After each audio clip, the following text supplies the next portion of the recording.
We have 3 warnings to go over.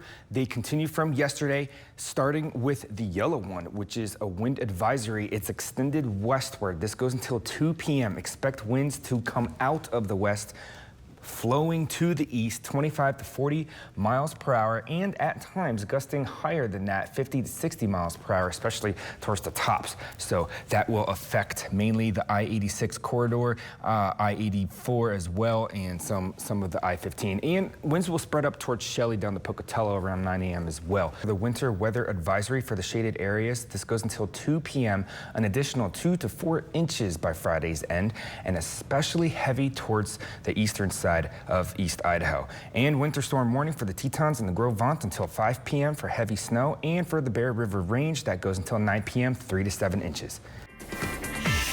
This is the big picture right here. There's some high pressure right here. You can see all this cloud rotating around what is clockwise high pressure. Low pressure is centered around there. Currently, right now, we have this band, cold front pretty much, that moved through the area, still affecting us with some snowfall and will snow over us until the late afternoon. That's moving on. We'll have about a day or a day and a half of break in weather before that low pressure system moves onto the Canadian coast and then brings us some more snowfall, but not as much as this one. It is what it looks like. Central Mountains, snow today, and for the Snake River Plain, snow, and that will end towards the late afternoon. Eastern Highlands, also snow to linger, and very high wind speeds coming out of the Magic Valley, just like I mentioned with the wind advisory in effect, affecting pretty much Shelley down to Pocatello, over to Burley. Very high winds, 35, 45 miles per hour, and at times gust up to 60.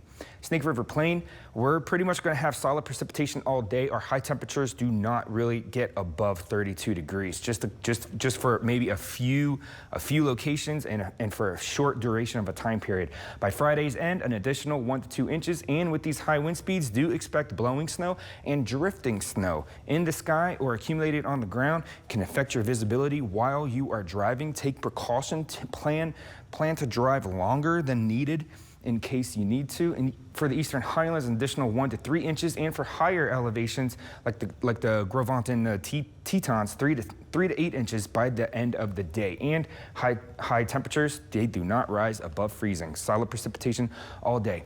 Tonight for the Snake River Plain, by Friday's end, should end up with another 1 to 2 inches, and our overnight lows, coldest of the forecast period. We have single digits. We have a -6, -6 degrees for Stanley for the low over in the Central Mountains here, single digits, and also for the Eastern Highlands, getting real close to the 0. So we'll have a break in weather tonight. We'll have some clearing in the skies tonight, so there may be some fog in some areas, valley fog to anticipate for tomorrow morning. And then tomorrow, partly cloudy skies, very cold. Nothing is expected to melt. Pocatello high at 33 today. And then that low pressure system off in the Pacific moving on to Canada Sunday will impact us on Sunday in the lower end of it and give us some more snowfall. But since we're towards the lower end of it, we're looking at a modest amount of accumulation, perhaps 1 to 5 inches or 1 to 4 inches is the most recent update to the amounts for higher elevations above 7,000 feet. That is what it looks like right now, Sunday into Monday.